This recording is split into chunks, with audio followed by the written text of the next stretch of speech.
will be recorded. The presentation, recording, and any materials presented during today's meeting will be available on the icsps.illinoisstate.edu website and on Illinois WorkNet within 48 hours. I'll also post a link to some resources in the chat box in just a moment. Tomorrow, each attendee will receive a follow-up email, which will include a survey asking you about today's webinar. Please provide feedback and any suggestions you have to help improve upcoming webinars.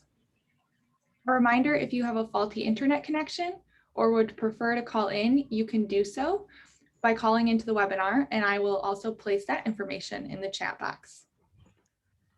So with that, I just want to start with a poll that we do for each of our webinars. Our first question is, which partner do you represent? And I'll give you a few minutes to answer that.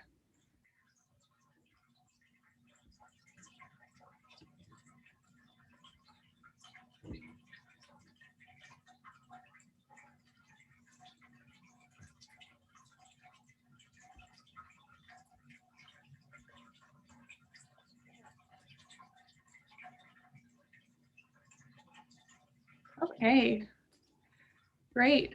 So that is our breakdown of partners who are present. Welcome to everyone. And then I have one more poll question to get us started.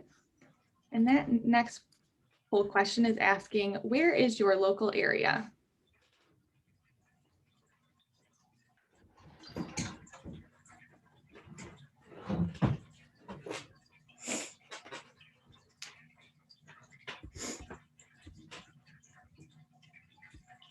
All right.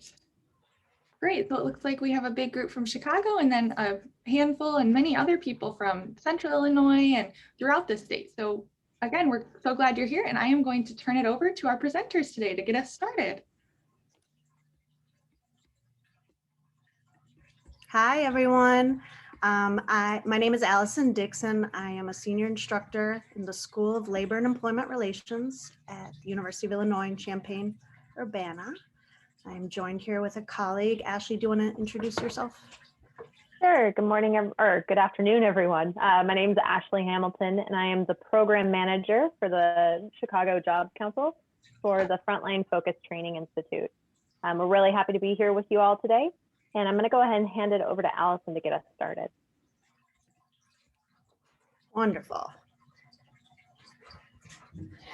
So for the next hour and a half, we're going to be talking about worker rights, and there are many different things we could be talking about. And so I've just chosen a few highlights, but I wanted to give folks a heads up that on April 28th, during the WIOA Summit, I will be presenting an extended version of this webinar, and it'll be more of a interactive training.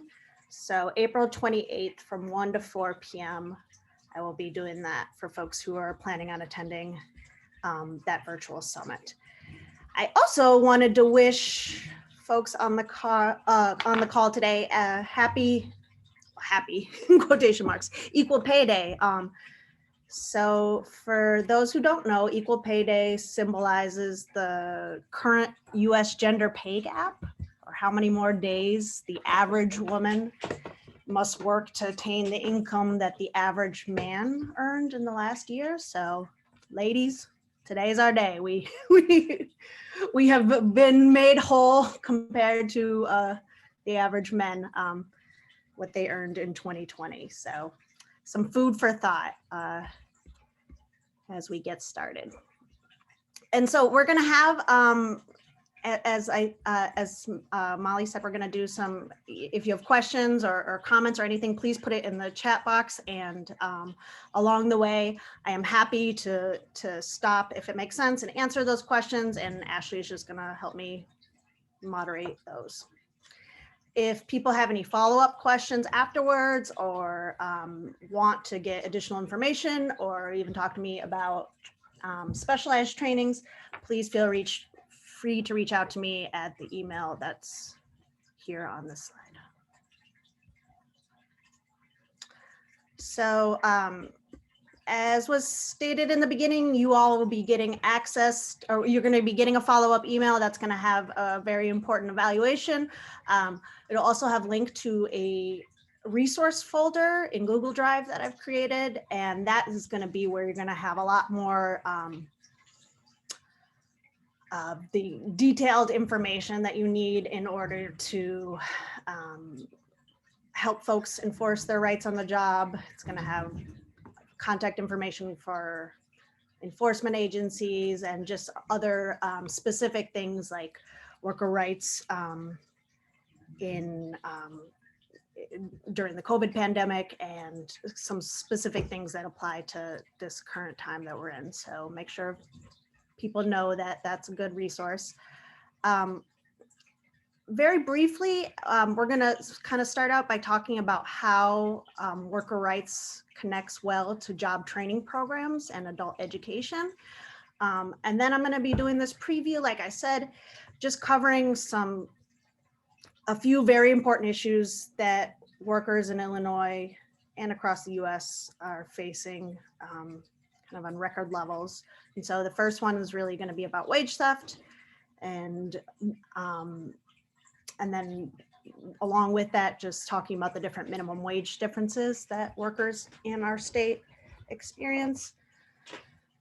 We're going to talk about misclassification, and so what to do when a worker is being called an independent contractor when legally, based on their working conditions, they should be an employee. We're going to talk a little bit about workers' comp and health and safety in the job and what to do when you get injured or get sick with COVID. We're going to talk a little bit about illegal discrimination. And then with each of these issues, we're going to talk about how to document the issue, what kind of things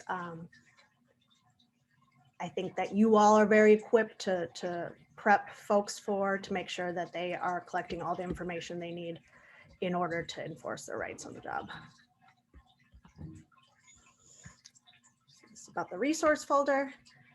So to kick us off, why teach worker rights?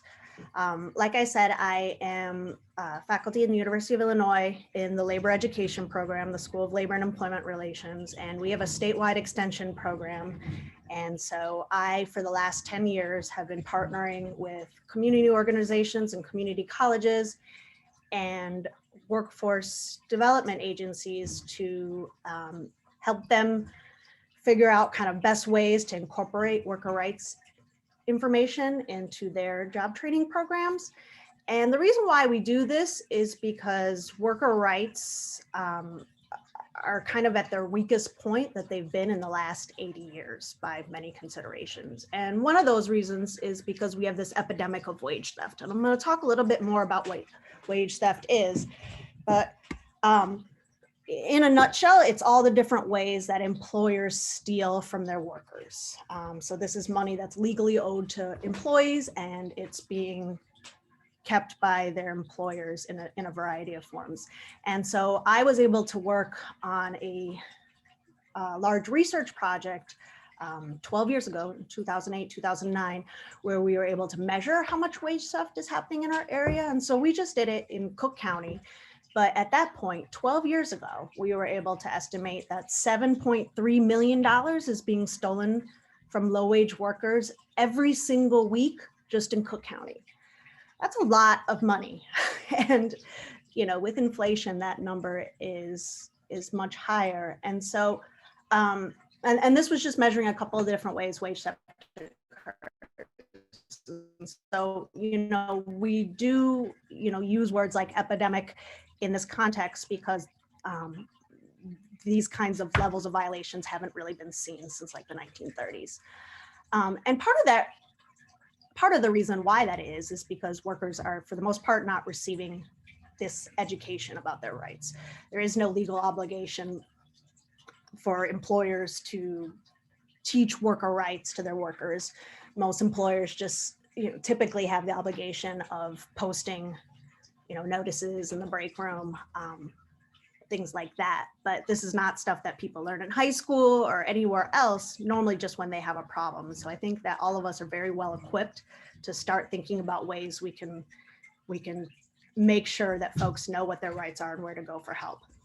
Another thing that I think is vital and that we engage in or think about, and that is adds to the confusion, is that we have a really, really confusing patchwork of laws that protect worker rights across the United States.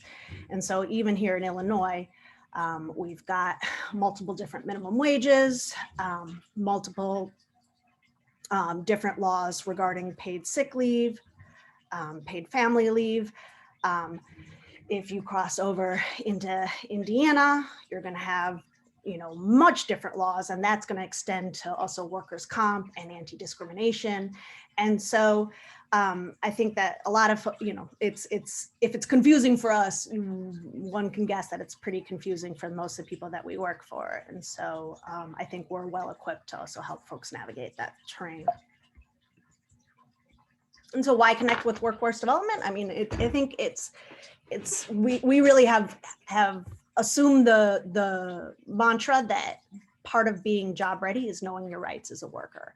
And so even really expanding the definition of financial literacy, I think it's crucial that we think about protecting against wage theft and other workplace violations as helping workers earn more money and support their families.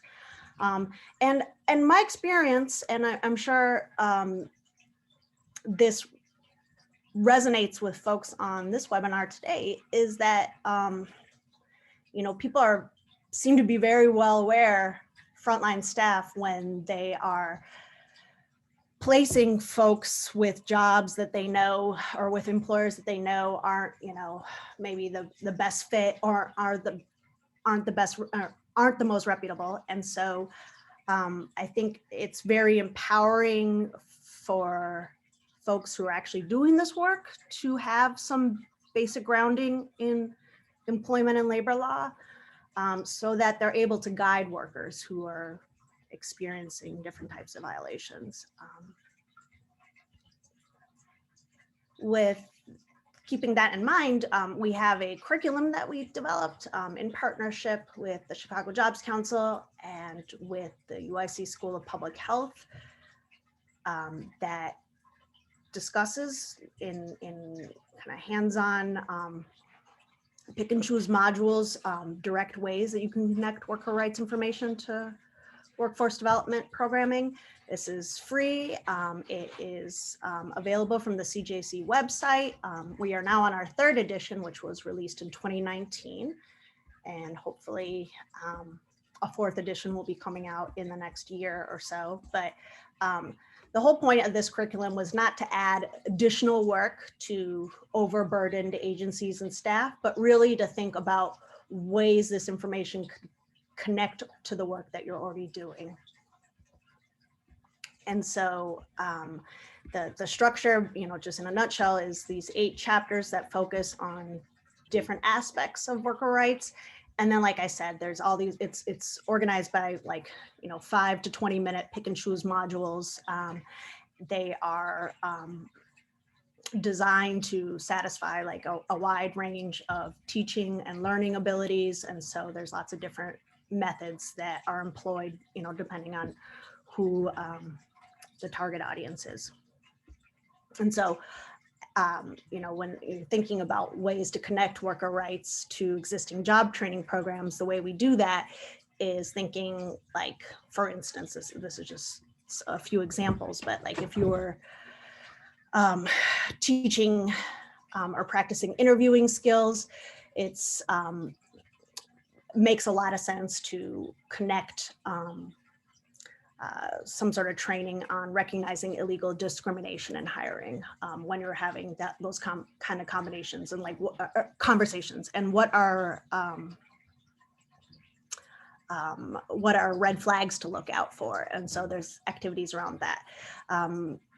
If you are doing you know, so any sort of like remedial reading or practicing reading skills, you can do, there's activities in the curriculum that look at the differences between employee manuals and union contracts and trying to understand that. So there's a wide variety of things. And this is just what I was, to reiterate what I was talking about not trying to add on any additional work to overburdened agencies. So here's just an example of, like, if you were doing financial literacy or practicing math skills, we have an activity that's reading a paycheck stub. And so here, the answer, what's wrong is that this worker is just getting paid straight time for their overtime hours, for the hours that are over 40 in a week, and that's illegal. They should be getting paid a time and a half. And so there's different things like you can use that I think are really resonate with the folks that we're teaching. So before I get started on the 101 meat of today's program, are there any questions? I see some things have popped up in the chat box. Ashley? Yeah, and we haven't received any questions so far. I've just linked up the curriculum if people are interested in finding out more about that. Beautiful. Okay. Well, I will stop after each scenario then, or if there's a good place during the scenario, and we can just resolve any questions. Okay. So these kind of quiz questions or scenarios, I think, are a really good tool that you all can replicate based on employers and occupations and kinds of issues you're seeing in the areas where you work. And so these are all stories I've heard from workers that have been in my classes over the years. I changed their names, I changed the employer names, but I think it's this kind of this idea of presenting a scenario and then kind of working through it as a group, I've found to be an extremely effective tool when teaching adults, because if there's one thing that I think most folks have in common is that they've all worked like a crap job, and they know people that work crap jobs, right? And so everybody has horror stories to share, and for the most part, this is the first time that they've ever been asked, you know, what are some things that are potentially wrong, that are bad, that have happened to you at work. And so it's a really good activity for getting folks engaged. So for these scenarios, I want you to assume that they work in Illinois and that they're at least 16 years old, and that they are non-union. So they're at-will employees. They don't have they're not covered under a collective bargaining agreement. So we're going to do a poll after I read each of these questions, okay?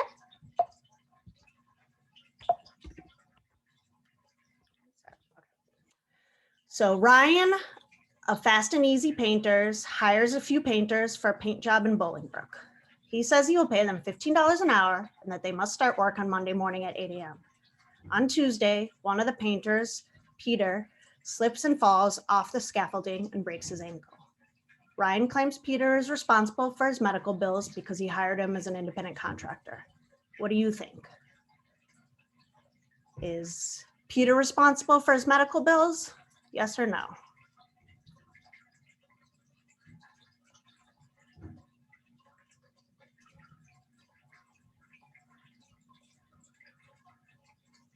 We're going to leave this open for about another 15 seconds.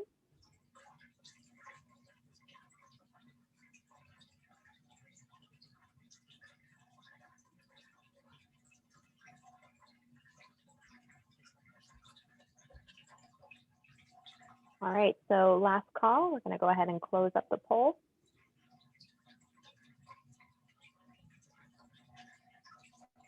So the no's were correct, but I think not surprisingly, a number of you thought that he was, that Peter was responsible. And this is the kind of, I mean, I would say this very much mirrors what my experience is when I ask this to a group of workers anywhere, just because we know that in construction in particular, there's such a high incidence of misclassification, right?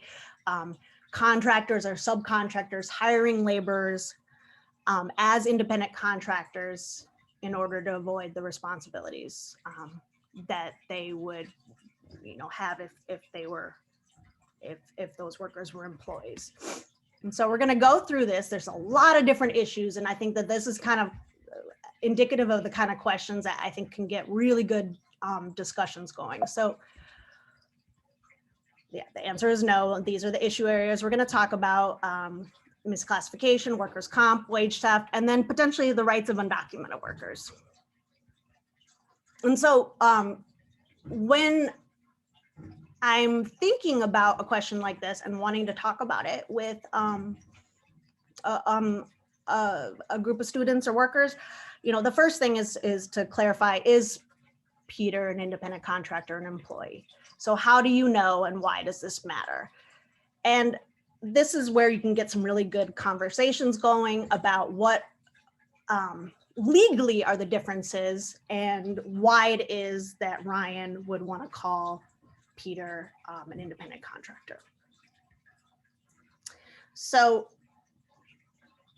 an independent contractor, by definition, needs to be someone who has control over their working conditions. And the way the law really defines that is whether or not they have control over their work schedule, whether or not they determine their rate of pay, and whether or not they bring their own tools to the work, tools to the job, specialized tools, whether or not they carry their own insurance. Those first three things, though, are really the most important. So in the example I gave you, I said that Ryan told Peter and the other guys they needed to be there Monday morning at 8 a.m. So clearly Ryan is setting the schedule.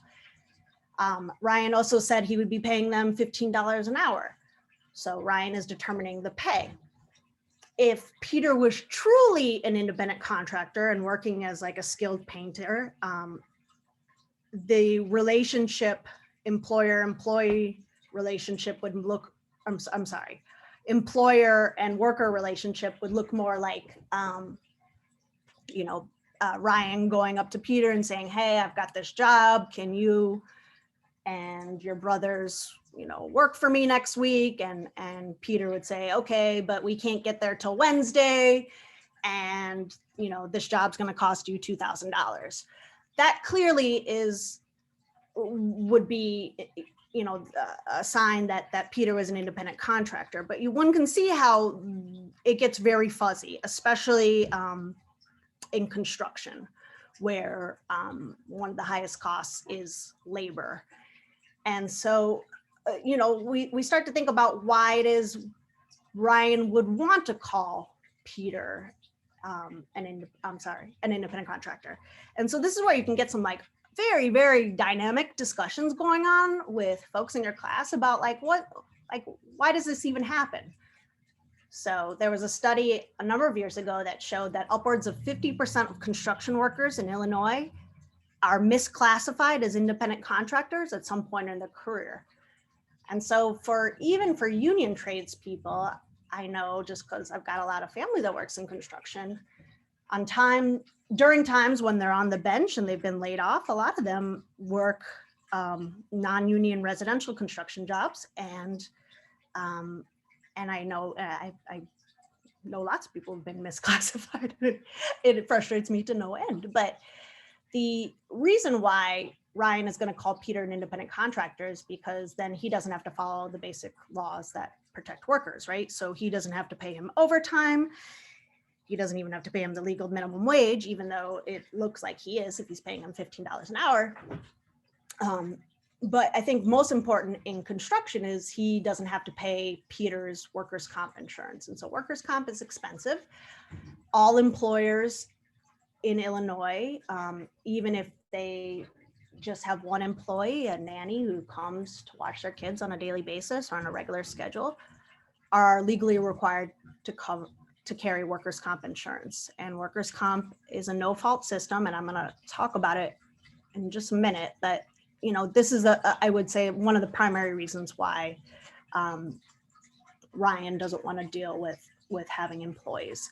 And so when you look at these occupations that I listed here in blue, the types of work that are often called independent contractors, you also can see how so many of these jobs could go either way. So with a hairstylist, right, you have hairstylists that work directly for salons, and you have hairstylists that work as independent contractors renting booths in a salon. And so you really got to, think about with that individual worker, that question of control. Are they controlling their hours? Are they controlling their pay? Are they bringing specialized tools? Those are the things. And so then even with jobs beyond the ones I listed here, we are increasingly seeing a lot of different employers, even in manufacturing, really workplaces where clearly the workers should all be called employees. On the books, they're being counted as independent contractors, and those workers are just getting paid straight time and, maybe not are completely unaware that they've been called independent contractors. It's only when they have an issue that they realize that there's a problem.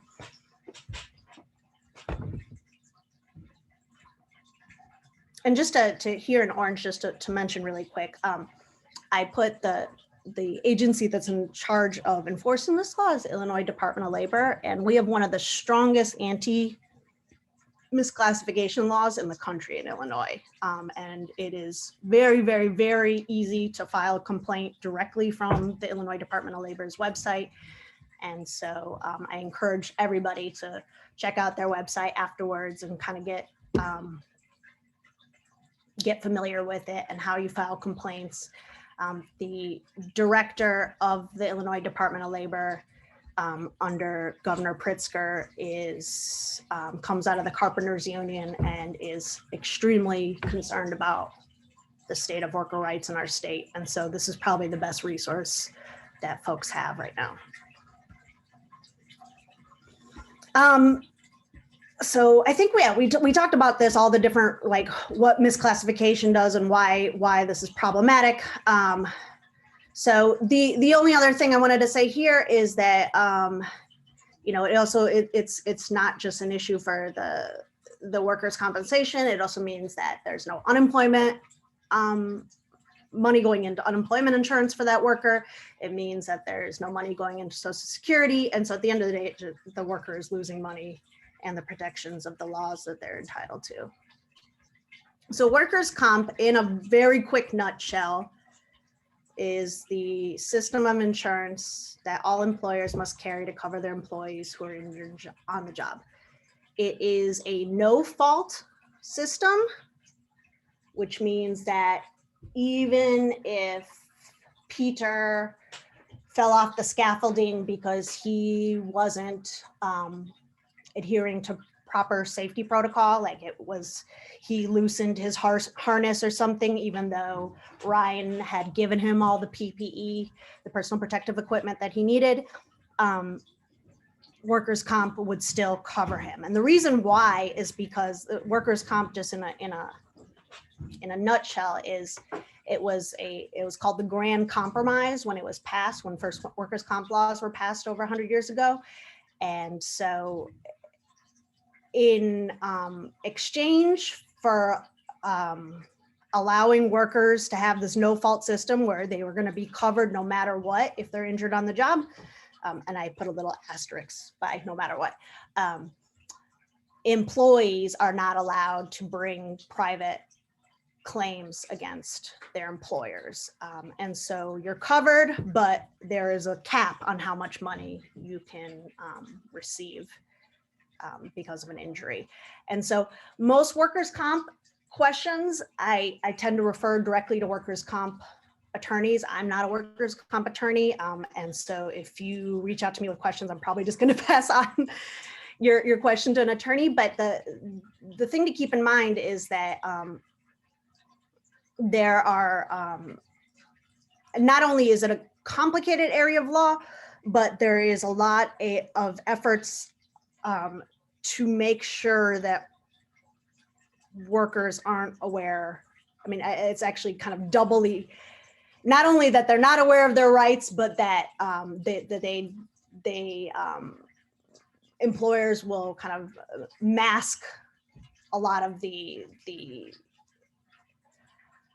the things that they are entitled to under law. So for instance, let me think of a better way of saying this. An employer who witnesses their worker getting injured at work might say, oh, I'm so sorry that happened. Don't worry, we'll take care of you. Please, here, go to this clinic. They work directly with us. They'll take care of you. You're not gonna have any bills. And so the worker goes to that clinic because that seems like the reasonable thing to do, especially if they're not gonna have to pay for it.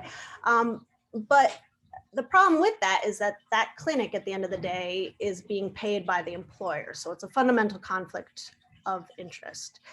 And so that clinic is more likely to recommend that worker takes, 2 weeks light duty rather than months of physical therapy and expensive MRIs and other tests.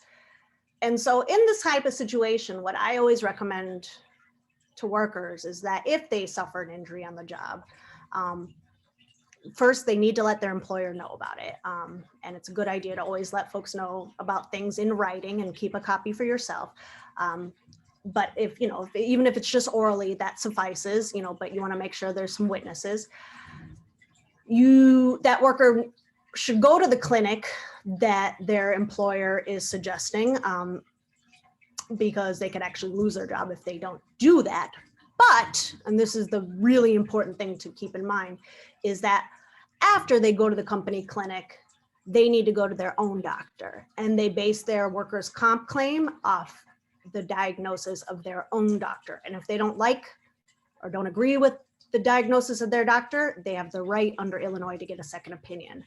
This is what makes Illinois' law much, much stronger than many of the laws that exist in states around us. So for example, in Indiana, if you get injured on the job, you have to go to the company doctor and base your claim off what the company doctor says. You do not have the right to go to your own doctor. And so you're going to be hard pressed to even find a good workers' comp attorney in Indiana. The primary reason I think that employers want to send you to the company doctor is because the first thing they're going to do is drug test you. And even though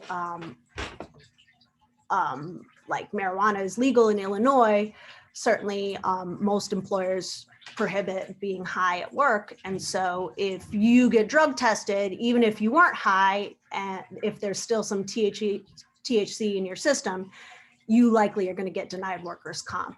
And so this is why I think with any injuries or illness that require medical attention, it's a very good idea just to refer folks to attorneys off the bat, because an attorney is going to be able to argue, oh, the concentration was so low that they weren't possibly high, things that I certainly can't do, and probably the folks on this call can't do. And so, if it's a good idea just to have on your desk or, in your files, the name and number of a couple of good attorneys in your area. Not all workers' comp attorneys are good. I think they get a really bad rap for good reason. You don't want to call the guy like on the commercial, did you get injured at work? Don't call that guy. Basically, the best recommendation I would have is that anywhere you're in the state, there are attorneys who work directly with the unions and the central labor councils in your area. If you just call them up, the Central Labor Council, they're going to be able to tell you what attorneys they use, and those folks are going to be a much better fit for the workers that we're working with. There's some really cool infographics I use when I'm discussing this stuff that I think I've had really good luck with students and workers in my class responding to them, where they show kind of how much limbs are worth depending on what state you're working in. I mean, I know that sounds a little bit morbid, but it's important just for understanding kind of in terms of just like our bigger political education and the work we do in just preparing folks for improved positions in their lives. I think understanding that there are very, very strong fundamental differences between the states in terms of many, many laws, and workers' rights is just one of them.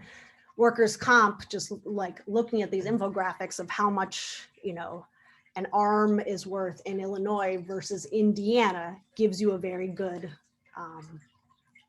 window into that world. And so I don't think I have a link to that in the folder, but as soon as we get off this webinar, I'm gonna put the link to that good infographic as well. It's also in the curriculum, which is probably the best way for folks to find it. So the other thing to think about here is whether or not this is wage theft. And so did I tell you that? So no, sorry. I'm trying to remember the situation I outlined. So Peter is saying he doesn't want to pay the workers' comp, and that I'm sorry, Ryan is saying that he doesn't want to pay the workers' comp and that Peter's an independent contractor. Peter is too busy dealing with his broken ankle, and so he's just like, okay, let me deal with my medical stuff first, and then I'm going to deal with this. He thankfully has sat in one of my classes before, so he files his workers' comp claim. But he's also owed some back wages for the time he did spend working on the roof. And let's say, and this is where you can really use these scenarios and kind of go off in different tangents based on what the priorities are for your lesson.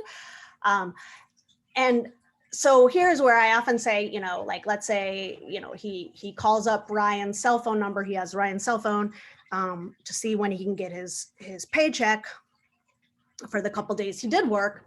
And he calls it and it's disconnected. And he knows that the company was Fast and Easy Painters. And so he looks it up on Google and it doesn't exist. And he didn't catch Ryan's last name because maybe his English isn't that good. What can he do? And so this is where I think the value of using these kind of quiz questions really, really, really is highlighted. And this is it. And what I like my students to think about is kind of what are the strategies that each of these workers can use in order to protect their rights. Because at the end of the day, laws are constantly changing. I mean, every single year, which is why we keep updating this curriculum. The administrations that enforce these laws are constantly changing.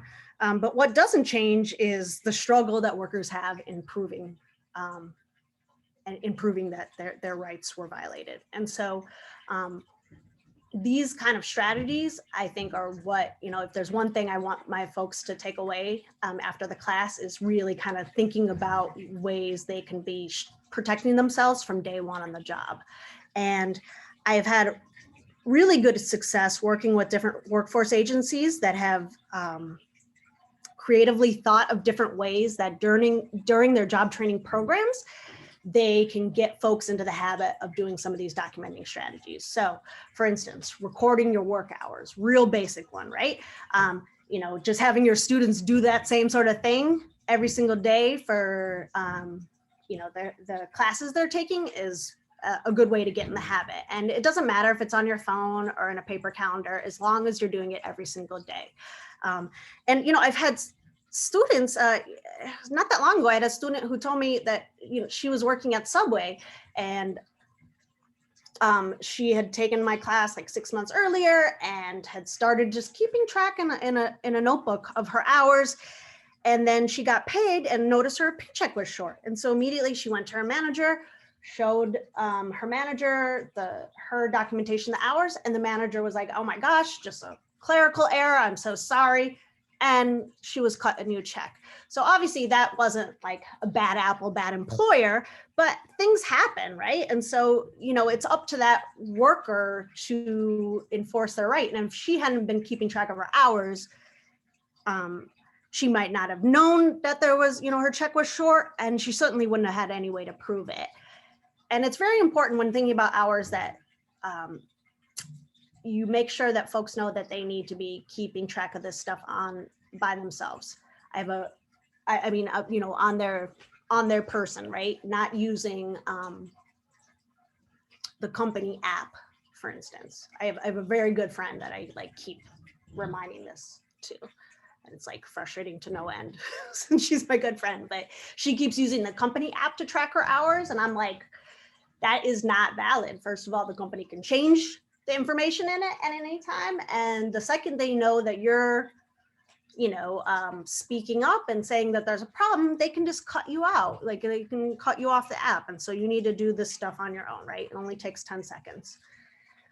Peter also should be keeping track of, where he's going, where he's working, if he has a chance to talk to the homeowner, maybe their contact info. But these are, creating this kind of list is something that I like to do with my students. As a group, we just start putting it together. So I'll say, what are the first things, like what can Peter do, right?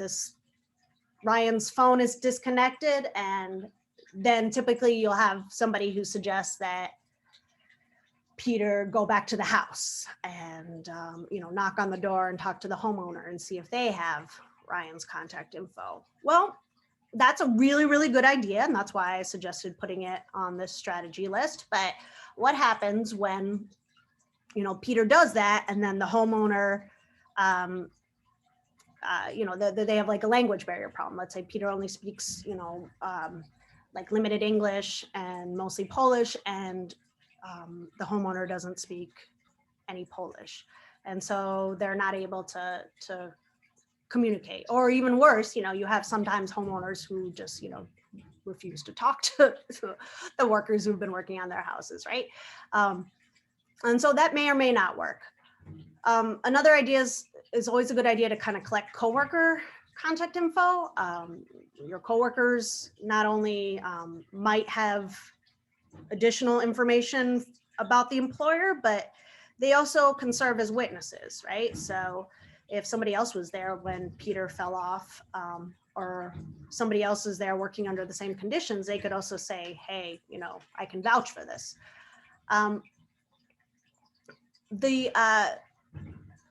The hospital records, all the things that Peter is going to receive from his injury, he needs to keep really good track of. Certainly if he then files for workers' comp, even if he's being misclassified as an independent contractor, if it's illegal, that classification, he should still be able to get workers' comp, so he should still file for it. So all that stuff he needs to keep track of. The really good strategy in this one that rarely I have students think of, but like I said, these are all based on stories that workers have told me of things that they've done, is taking a photo of Ryan's license plate number. And so in the true story of what happened to the worker who experienced this, he was actually being picked up for the job by a contractor, and he had been at a day labor site at a Home Depot. And so, you have some Home Depots and Lowe's where you've got groups of workers hanging out in the parking lot looking to be hired for the day. And so this worker was amongst those folks. And I think certain employers will use those labor pools because they know that this is a group of workers who is pretty desperate and more easily exploited than workers hired in, with traditional methods, right? And so because these workers historically had been experiencing a lot of different wage theft and other violations of their rights, they had all gotten to the habit at this one day labor site of taking pictures with their phones of the license plates of the contractors that were hiring them. Now, just with that little piece of information, the Illinois Department of Labor will track down that contractor. So, it's just kind of helping folks think outside the box. I realize that this example only has to do with construction, but I think that there's a lot of times when people are working in vulnerable situations. And so just really thinking about what sort of things are at your disposal, right? In order to collect information. And just one other thing I wanted to say about this, and then if there are any questions, I'll take them, is that when I am presenting activities like this, a lot of times I find it helpful to first start out by having a good discussion about just best practices with documenting. So, putting worker rights aside, everybody has different important documents that they hold on to, right? And so, making a list of all the different things that people keep track of, whether they're bills or medical records or tax documents, what have you, right? And then just kind of getting a good running list of like, what are the different tactics people use? Some people have, a file drawer. Some people keep everything in a shoebox. I don't know, different things work for different people, but I think I find it valuable to really empower folks, thinking through the strategies that they're already using, because those work for them, right? And so say, hey, let's just do the exact same thing, but let's start doing this for work. Because even if things are going okay at work right now, your manager can change from one day to the next, or you can slip and fall today, right? Bad things happen all the time. And so you need to be prepared.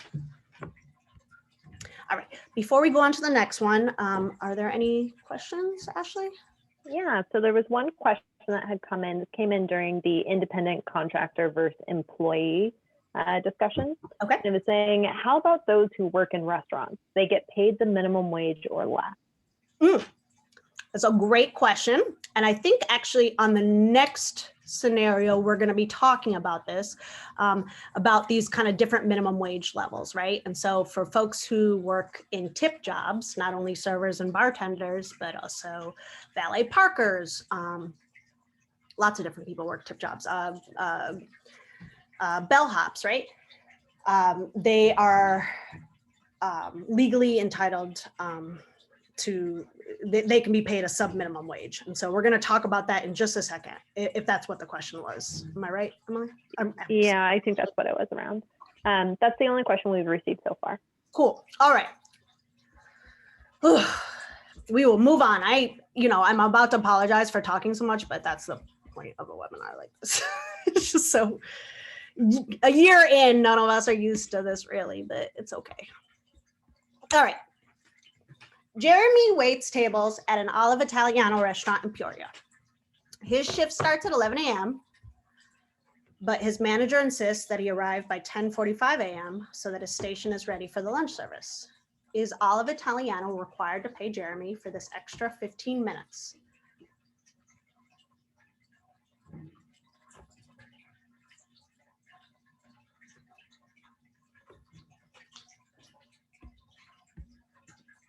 Oops, sorry. Alistair, get off the video game. Come on, man, you gotta get in school. I'm sorry, I have a son at home. Baby, it's 10 to 2, come on, now. All right, so we're gonna go ahead and close up the poll in just a moment. Apologies for yelling at my kid.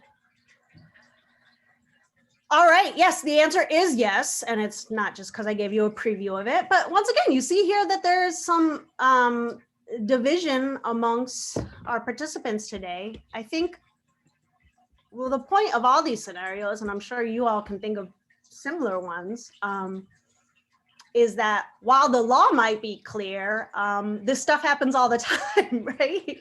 And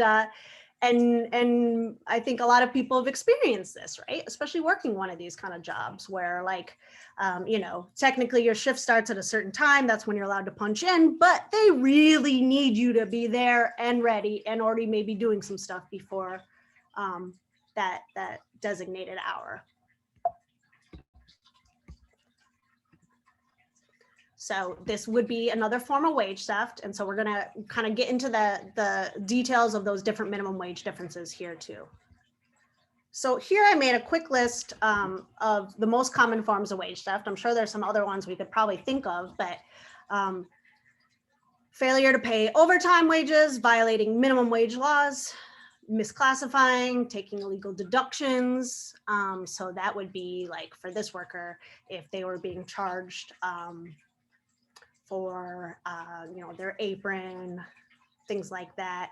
There is a little bit of a gray area, so I don't want to get too much into the weeds about uniforms, but I would just guess most of the time it's illegal. If you have any questions about details, please feel free to ask them or email me afterwards. But in this case, it's this next bullet that applies to Jeremy, his name is right, Jeremy, requiring him to work for no pay or off the clock. So, you know, we could probably guess that Jeremy's just like, it's only 15 minutes. I like to be there on time and ready anyway, and it helps me do my job better. So it's not a big deal. Okay, sure. So if it's just once in a while, whatever, maybe it's not a big deal. But, you know, if this is happening every shift over the course of a week, a month, a year, that adds up to real money. And if they're doing this to all the workers, they are getting away with theft, okay? And so there are lots of different ways that this happens. And, you know, we really think of this as kind of like the nickel and diming, right? Most of it doesn't happen, you know, in amounts of hundreds and thousands of dollars. It's just a small little nickel and dimes, right? And that's what that $7.3 million adds up to over the course of a week in Cook County that's being stolen. And when we look through our research, so the other half of my job when I'm not teaching is I do economic research. When we try to quantify this, we see that, you know, across the board, across all industries and occupations, there are workers who are at risk for wage theft, but the violations are most heavily concentrated amongst the populations who are already at risk for a number of different violations. So young workers, immigrant workers, especially those who are undocumented, returning citizens, people of color, just in general, women, working mothers. And then there are certain industries that maintain a culture of wage theft where I would say it's, you know, if we could make a generalization, it's not just a few bad apples, it's very much industry standards to steal from workers. So car washes, these storefront temp agencies, especially the ones that are sending folks to like assembly work or packaging work, non-union construction, domestic work. This is a pretty damning infographic that shows wage theft on a national level. And this is 2012 figures, but just kind of like looking at comparing wage theft, the amount that's stolen on a national level to just robberies, wage theft dwarfs the amounts. But, you know, this is not an issue that like is being discussed in many circles on a national level, right? And it's certainly not getting the sort of police or enforcement attention that robberies do, right? And so when we think about what Jeremy could be doing to document it, I think it's a lot of the same stuff that Peter needed to do. He needs to be keeping very good track of his hours. And so, you know, even if he has a time clock, you know, on his own, he needs to be like, my shift starts at 10:45 a.m. and writing that down. Then maybe even taking a picture of his time card or whatever he uses to punch in. But all these things he needs to be keeping track of and then comparing it to his check stubs, collecting contact info. And then, you know, he needs to be keeping track of his pay as well. And we'll get into the pay question in just a second. With the next one scenario has to do with Jeremy as well and has to deal with this tip wages question that we had before. Does anybody have any questions right now just about like this off the clock work and what that looks like and what has to be, what the employer's obligations are for paying their workers? I know one I had here, not paying workers for training. This is a violation I see all the time. I remember this one very terrible incident. Ashley, you know, your colleague Tanvi, I was with her when we heard this story about this one temp agency that was working in like West Rogers Park in Chicago, and primarily serving the South Asian community there. And so they, most of the folks who use this temp agency were of Indian and Pakistani descent, a lot of them recent immigrants who had legal permission to work here and were going through this temp agency because that was a easier way to find a job. And they were all being shipped daily to a call center in the western suburbs. And they were told that there was a like 3 weeks unpaid training just to see if they were any good at the job. And after 3 weeks, the temp agency would just after 3 weeks, the temp agency would fire all that group of workers and hire a brand new crop. And so they ended up not paying anybody. And this went on for months before the workers, took the steps they needed to take in order to enforce the law and stop it.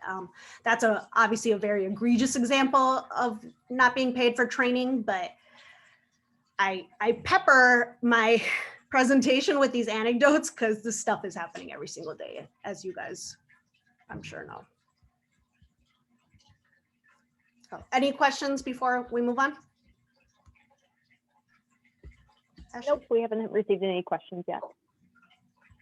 So thinking about Jeremy still for this next one, a global pandemic plus polar vortex means that most of Olive Italiano's business has switched to takeout orders. Jeremy no longer has tables to wait and is helping package customer orders. Before the pandemic, Jeremy was paid a tipped sub-minimum wage in addition to his tips. Can his employer continue doing this now?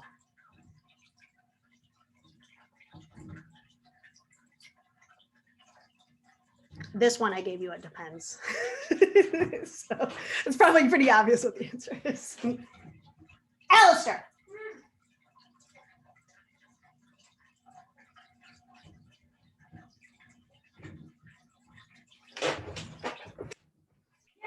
I swear to God, you don't get back. We're just gonna wait a few more seconds as people's votes continue to come in.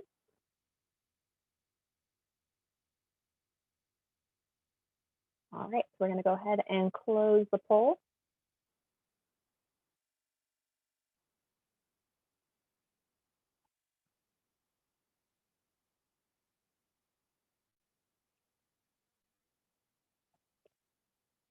Allison, just a heads up, there you go. Oh, sorry. Said last time I'll apologize for yelling at my kid. I'm sorry. He's home and he's in trouble. Anyway, the answer is more or less depends. And it really has to do with how much he's earning in tips right now from doing this takeout business. I know that like with the businesses in my neighborhood, they haven't opened up for the most part for indoor dining, but I hope most decent customers are tipping on those takeout orders. And I don't know how much those employees are getting as their base pay, but it really has to do with how much on average on a weekly basis, Jeremy is still earning. So minimum wages by definition are the lowest amount that an employer can pay a worker. The federal minimum wage sets the floor at $7.25 an hour. That is still the minimum wage in about half the states in the United States. Minimum wage levels vary based on where you're working, and states like Illinois, the way our state constitution is set up means that like local governments can pass laws that are stronger than the floor that the state establishes. But then as we just discussed briefly and the question, there are these sub-minimum wages for some workers. So folks who are under 18, tipped workers, and some workers with disabilities. And if you ever really want to get into a good discussion with your students or workers about this issue and why sub-minimum wages exist, it's I think pretty interesting to most folks to just kind of do a little dive into the history of behind sub-minimum wages. So just in a nutshell, there's a really, really racist history behind it. When the first federal minimum wage laws were passed in the 1930s, as part of Roosevelt's New Deal package, in order to get support from Southern senators to pass minimum wage and overtime laws, they Roosevelt's administration had to agree to certain carve-outs, and the carve-outs that the Southern legislators wanted to see were these sub-minimum wages for tip workers, and that also that there were certain occupations and industries that were completely excluded from federal minimum wage laws. So agricultural workers, domestic workers, and here we are 80 years later, and for the most part, these carve-outs still exist in most states, not in Illinois for domestic workers. Domestic workers are covered under minimum wage and overtime laws in Illinois. Agricultural workers is a whole nother confusing area of law that I'm not going to go into right now. We still have sub-minimum wages in Illinois. Not all places do. California does not. California, everybody gets paid or is entitled to at least the state minimum wage or whatever the highest minimum wage is where that person works. But, you know, you think about, right, the 1930s, who's working tip jobs, agricultural jobs, and domestic work jobs, right? It was African Americans, right? And so the fact that these racist carve-outs happened 80 years ago and it's still the law of the land in most places is very problematic. And I think, you know, just part of my political education that I like to give folks, I make sure that they are aware of the history behind some of this stuff. In the Google folder I share with you, I put this handout. It's something that I just put together and update every time there's a change. Just looking at all the different minimum wages for our state and for the surrounding areas. And so I think it's very confusing for a lot of people to navigate this, you know, all these overlapping laws. And there isn't one poster that employers are required to post that shows all these wages next to each other. And so, you know, when you're seeing the federal poster and then the state poster, and it can get really confusing. And so, you know, just important to realize, right, in Chicago right now, we have the highest minimum wage. Illinois will be going up to $15 an hour. That was the first law I think Pritzker passed when he came into office 2 years ago. In Cook County, we have a higher minimum wage than the state, but a lot of the municipalities in Cook County opted out of that higher minimum wage because Illinois Constitution allows them to do that. So it's confusing, and you really got to know like where you're placing folks, where they're working. So I live in Evanston. We are subject to the higher Cook County wage. Skokie right next to us is subject to it, but Lincolnwood right next to that is not. So $13 where I live, $11 just down the road, $14 just down the other road, right? So it's confusing, and employers take advantage of this confusion. But here you can see the tip sub minimum wage. What's important to note, and why the example with Jeremy, the answer was depends, is that workers who receive tips can be paid that lower wage as long as they're made whole, earning at least whatever the base minimum wage is for that area by the end of the week. So if Jeremy's still getting tips, you know, through the takeout business, it might be that he's still making at least the legal minimum wage for that area. But that's why it depends. We really don't know. And this is a hard one to enforce. I think just like, you know, based on experience having myself worked in tip jobs a lot, is that a lot of tip workers don't want to report their tips because as soon as they do that, then they have to pay taxes on them. And so this is just what, I mean, it's just good to have this cheat sheet and know that there are lots of different issues with wage theft in food service. Before we go on to the next one, oops, sorry. Well, here we just have the documenting strategies. And so I think this is, you know, kind of the same as the other stuff. Hours, check stubs, tips, contact, coworkers, contact info. Any questions before we move on? Nope, no questions at the moment. Awesome.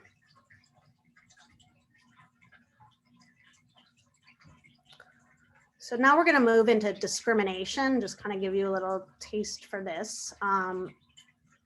So Brianna is 7 months pregnant and works as a cashier at Dollar Commander in Kankakee. Her OBGYN says she cannot be on her feet for an 8-hour shift. Can she be fired for not being able to stand and operate her cash register? Yes or no?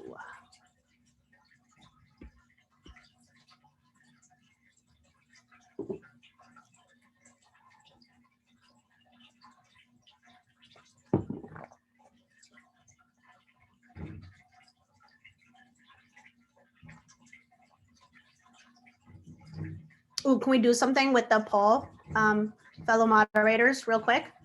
I just wanted to because it looks like most people are, you know, have a sense that this is pretty illegal. No, she can't be fired. What if, now pay attention, what if I change it and say, can you open the poll again, but restart it? Is that possible? Okay. Okay, I'm gonna change the situation a little bit. So Brianna, she's pregnant, and she comes back from lunch one day and she's 5 minutes late and her manager fires her. But Brianna knows that the real reason why she's fired was because of her pregnancy. Can she still be fired? And we know she's an at-will employee, right? So you normally can fire folks who are late. Can she still be fired then? Oh, look how that changed things.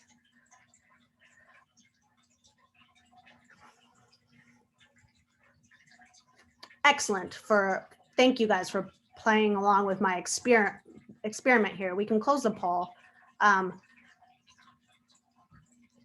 The answer to the second question I made up is no. She's still protected from discrimination. And so why this is important to kind of tweak this question and to just kind of think of all the different scenarios is that because most of the time when illegal discrimination happens in the workplace, employers are smart enough to use a legit reason for firing somebody as a pretense for illegally discriminating against somebody. And so in this situation,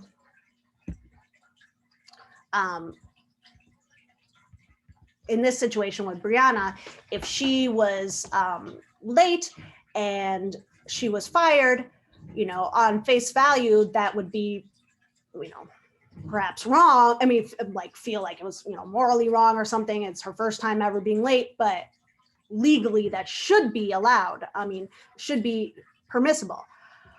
What makes it illegal is that is if she's receiving disparate treatment. And so how does Brianna then prove that the real underlying reason is because of her pregnancy, right? And so this is where you really get your students thinking about how does she prove that? And you know, the quick answers are she looks to see if there are other coworkers of hers who have also been late back from their lunch breaks, but they weren't fired. And so what's the difference between them and her? Well, she's pregnant, okay? Illegal discrimination, disparate treatment. Or probably if she senses that the real reason that she's being discriminated against or the real reason she was fired is because of illegal discrimination based on her pregnancy, it's likely because she's heard offhand comments from her manager before, like, wow, you're getting so big, or when's your due date again, or just whatever it is. Every single time she hears that, she needs to document those incidents. And so with with the factual information, who, what, where, when, why, who said what time, what date, the location, were there any witnesses? A one-off comment like that likely doesn't rise to the level of illegal discrimination, but if those comments compounded results in her termination or her hours being cut or her schedule being changed so that now she's working the overnight or what have you, and it's only happening because of her pregnancy, that then is illegal discrimination. And so that's, you can think about this kind of situation as it would relate to discrimination based on race or ethnicity or gender. Certainly if a worker is trying to prove sexual harassment or discrimination, this would be how they do it, is really documenting, journaling these kind of issues. And it's not easy stuff to prove. The best tactic I think a worker has in this kind of situation is to find somebody else who's going through the same thing. So I don't know if there's other pregnant workers at Dollar Commander, but if we changed up the form of discrimination and maybe said, Brianna was experiencing discrimination because of her race, because she's the only Black worker. I don't know. You can change it however you want. Then it's really finding other workers who are facing, who are experiencing similar sort of discrimination, and getting them together and filing a complaint together as a group. Then it's a lot harder for the employer to pick apart their stories. So in this instance, pregnancy is protected as under the anti-discrimination laws, and a pregnant worker who needs accommodations needs to be accommodated much the same way that somebody working with a disability would be accommodated. So perhaps, like she, her register could be lowered and given a seat, or she could switch up job duties so she wasn't on her feet all the time. I mean, there's lots of different ways, right? But she can't just be fired because of that. I want to see, I'd like to show you guys this very quick video clip, if that's okay. Is that okay with my fellow moderators if I do that? Yes. It's a good clip, and it's a good one to show your students because I think it shows all the different pretenses that employers use to illegally discriminate. True Confessions continues. Now, Deborah Roberts. Can you hear the sound? Yes? Sorry, I can't hear anybody. Yes, we can hear the sound. Okay. We're just going to watch this for like a few minutes, not the whole thing. Confessions from the corner office. So why don't you describe yourself, Mr. Dupree? Not a workhorse. If you're looking for a Clydesdale, I'm probably not your man. Incidentally, what's your policy on Columbus Day? Yeah, we work. Really? Between you, me, and Dupree, most of us know the wrong things to say in a job interview. Get my resume. But in her book, Corporate Confidential, former company hatchet woman Cynthia Shapiro reveals that what you don't know could not only prevent you from getting hired, but could get you fired. You are essentially giving all those dirty little secrets that HR does not want us to know. They're definitely dirty. They're not always so little. And they can be sneaky. If you see family photos on the interviewer's desk and start bonding over having kids, you may have fallen into a secret trap. There's an HR director that I know, and when you come in for the interview, she's got a picture of 2 adorable little kids that are facing you in the interview. She doesn't have kids. This is a trick. What she has is an edict from upper management to not hire moms. So if you start talking about your children, she Yes. knows right away to strike you off the list. Exactly right.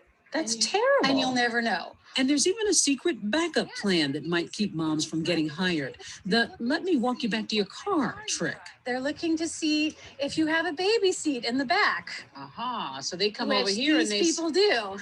And that could cost you the job. That will cost you the job. But even if you land the job, Shapiro says prepare for a game of survival where only your boss knows the rules. Violate them and you may end up on the dreaded top secret layoff list. There really are layoff lists? Yes, There's there are lists of secret, people who are yes, there are possibly secret layoff vulnerable. lists. She confesses that all kinds of things can get you on the layoff list, including, get this, your vacation plans. Piker asked how much vacation time you get in the first year. Vacation time? You want vacation time? Go teach 3rd grade public school. But if you don't work in a boiler room like the guys in this film, and you actually get 2 weeks of vacation, Shapiro says no one tells you that you probably shouldn't take them all at once. Companies move too fast. They'll find a way around you in 2 or 3 weeks, and they'll realize they can do without you, and they will. And watch out for those Mai Tais and margaritas on your not longer than 1 week vacation. Yeah, we got to trim some of the fat around here. Trim the, what do you mean by trim the fat? I want you to fire the fat people. Like in the movie, there are horrible bosses, Shapiro says, who put you on that layoff list simply for how you look, especially if you're looking too old. Only executives get to have gray hair. It's not fair, but that's how it goes. You want to look good, but not too good. Deborah Lee Lorenzano claims she was fired by Citibank because they thought her sexy looks were too distracting, even though she wore business clothes. The worst feeling was knowing that HR was not there to help me, but to help Citibank. Citibank insists Lorenzano was let go for poor job performance. Know what's under that jacket? You're pregnant, have been for a while. So unfortunately didn't tell us because you would have found out that we thought it was great. Really? And believe it or not, Shapiro says being pregnant isn't always celebrated, as in this scene, even though there are laws to protect women from being fired. That's what people like me were paid, big bucks to do, find the gray areas around the laws that would allow the companies to do what they want to do. Which is what 25-year-old Tess Adams says happened to her. She'd recently had a stellar performance evaluation when she was suddenly fired for cause. Her bosses said she was a poor employee. Why do you think you were fired? I think I was fired because I was pregnant. Do you think that maybe it was related to your work? There's no way. No way. I never had a complaint until I told him I was pregnant. In fact, Shapiro says the dirtiest secret of all is that companies rarely tell employees the real reason they wound up on the layoff list, for fear of being sued for wrongful termination. We're going to need to go ahead and move you downstairs into storage B. No, it's good. I have could some new people coming in. If your office space changes for the worst, like in this film, maybe you're being managed out, a clever way companies get rid of unwanted employees, along with dead-end projects.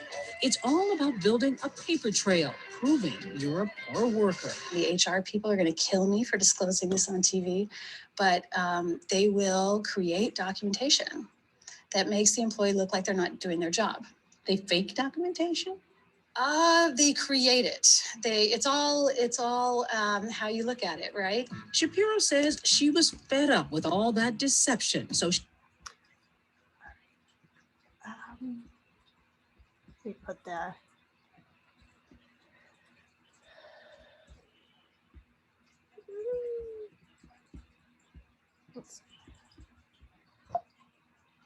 anyway, hopefully that gave you a kind of a sense of what I was talking about with the way that employers use pretenses for discriminating against their workers. And I mean, I think there's so many different examples you could find and use where this happens in all the myriad of different ways folks are discriminated against. And so with the example in that video clip with the woman who was fired for being pregnant, she mentioned something that I think is a really good thing to have in your documenting strategies. She talked about her performance reviews and how she'd only had good performance reviews up to that point, right? That right there is proof that she that her dismissal is probably problematic, right? And so in Illinois, we have the right to review our personnel files twice a year and make copies of things in that personnel file. All workers have the right to do this. And so if there's an issue with something you see in it, you have the right to have your own amended version of events added to your personnel files. But it's kind of a good idea to get into the habit of doing that, to build up your folder of documents for protecting yourself. You know, even if you work in a kind of job that doesn't have personnel files or like records like that, there's so many other ways to prove that you are a good worker, and that, you know, whether it's not having any write-ups, or let's say you were employee of the month and your photos on the wall, you take a picture of that with your own camera, right? All these different kind of thinking outside the box ways to protect yourself are so important, especially in these discrimination cases, because if it's just your word versus the employer's word, they're probably going to win. And so you need written proof. And this goes for not only filing complaints with government agencies, but also in other areas of employment law. So, for example, and this is a quiz question for the longer version of this list of scenarios. There's one that has to do with a worker who's legally fired, but then wants to collect unemployment, and her employer is fighting her on her unemployment claim, which is something employers do all the time because it costs them money to have to pay unemployment. And so, you know, the way that workers win those claims is using the same kind of tactics, proving that, you know, that they were good workers, that they weren't fired because of willful misconduct, which would be a reason for being denied unemployment. But if you're just fired for, you know, something that's, you know, maybe is your fault, but isn't willful misconduct, then you should still be entitled to your unemployment checks, right? And so when you go through that process of having to appeal and speak on the phone to an arbitrator, you need to be able to email or send them somehow your documents showing that, hey, you know, I didn't mess up. This wasn't my fault, you know? Because we have at-will employment and 85% of workers in Illinois don't have unions protecting them, you know, sometimes it's hard to get your actual job back, but at least you can get your unemployment. So all these documenting strategies are really, like, I spend most of my classes focused on this because this is the kind of habits forming that folks will remember. I think it's much less important to worry about the specifics of the laws because it's just too much information. So that is what I have for folks. I'd like to open it up in the last couple of minutes if there are questions or comments. And I'll just remind everyone that there's going to be this WIOA summit on 4/28 that's going to have a lot more detailed 3 hours worth of this kind of information along with activities and a lot more interaction.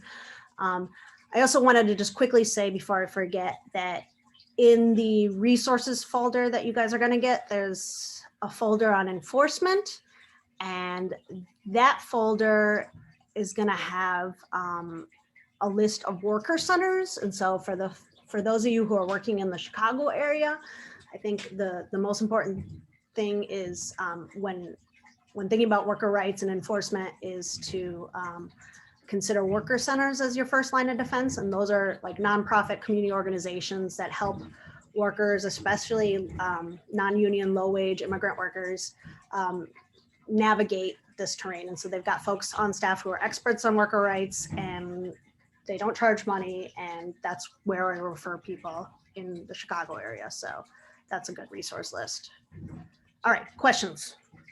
So Allison, it looks like we've gotten 2 questions in. The first question is, what if an employer puts in their new hire policy that you must be able to stand for 8 hours and Brianna can't because she's pregnant? Is that discrimination if she's fired? That's a really good question. So I think that my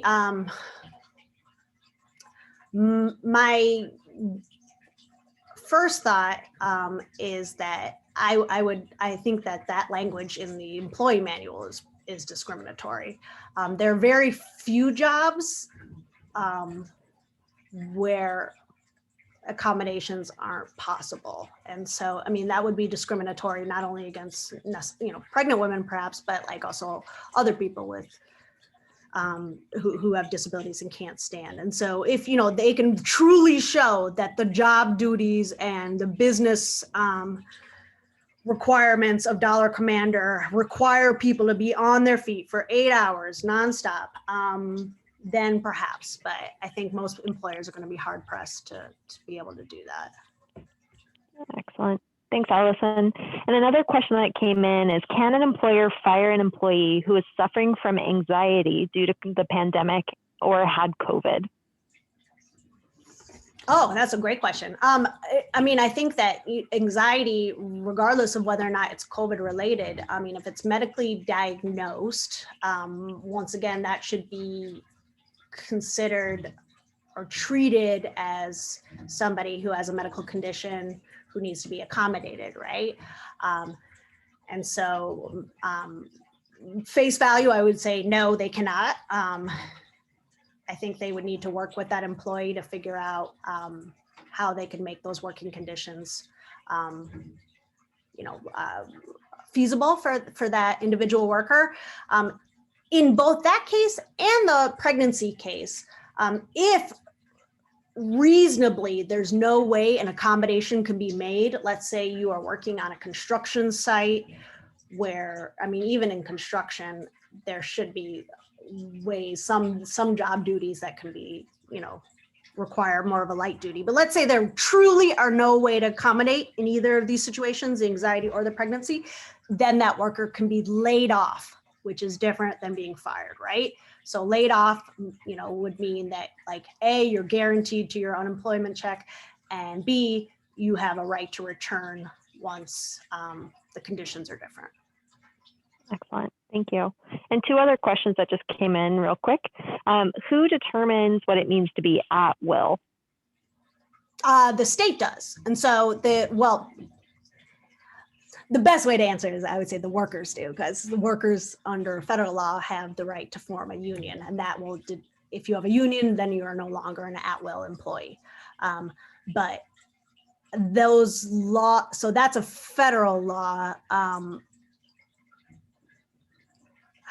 So I guess actually the best way to answer this, it really just has to do with whether or not you have a union. If you don't have a union, you're an at-will employee. That's the main determination. And when I was thinking about how a state determines, it's really, that is has to do with right to work laws, which is a whole nother tangent I can go down.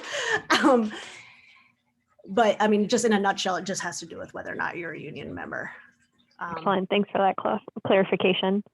And then the last question that we've received is, can employers avoid Illinois laws if they employ less than 15 people? Depends on which law, right? And so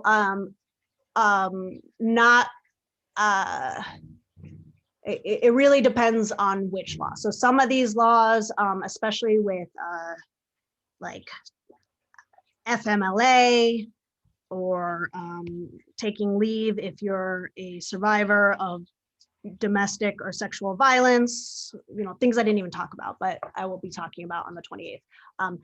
Those have very strict regulations about the number of employees. So I think, like, for FMLA, you have to have at least 50 employees. But then there are other laws, like the new minimum wage laws in Chicago, and then the Fair Work Week laws, which allows workers to have advance notice of their schedules and whether or not, and really limits the ability for them to be on call. Those laws apply to employers, I think, that if they have 4 or more employees, but it depends on the size of the company, lots of different things.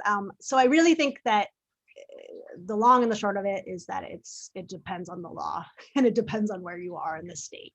And if there's specific questions, I can work with whoever it is we can figure it out. Excellent. Yeah, thanks, Allison. So that's all the questions that we've received to date. or at the moment. I know it is 2:30, so we do want to just say thank you so much to Allison. This was a wonderful presentation, and also thank you all for all of your questions along the way. You will have access to the links following today's meeting. And in addition, I just want to highlight once again, if you're interested in finding out more about the workers' rights curriculum, you can go to the cjc.net website, go to Frontline Focus, and you can look there for the tools, and that is where you can find the workers' rights curriculum. And that is really the #1 place where you're going to get all the detailed information about all the different gamut of laws that protect workers on the job. Perfect. Yeah, so with that, I'm going to hand it back over to Molly. Great. Thank you so much, everyone, for joining today. And thank you, Allison and Ashley, for the great presentation. This was very helpful. So if everyone could please take a moment to complete the survey that I placed in the chat. If you want to do it while it's fresh in your brain, you can complete it today.